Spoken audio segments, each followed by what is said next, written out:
Here I have Oppo Reno 5 Lite, and today I'm going to show you how to insert SIM card and SD card into this device. So for this operation you will need this kind of a tool to eject the SIM card and SD card slot, which is located right here.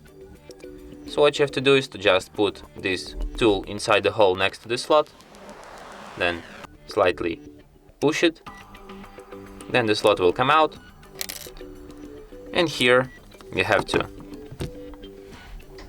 put your SD card, and here you have to put your SIM card, and then put it all back into your device just like this. And as you can see, it immediately requires PIN code to my SIM card, which is the proof that SIM card is read. So let's enter it.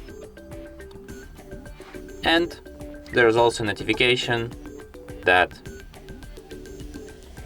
Okay, so there is no notification, but I will show you that there is SD card appeared in my phone's memory.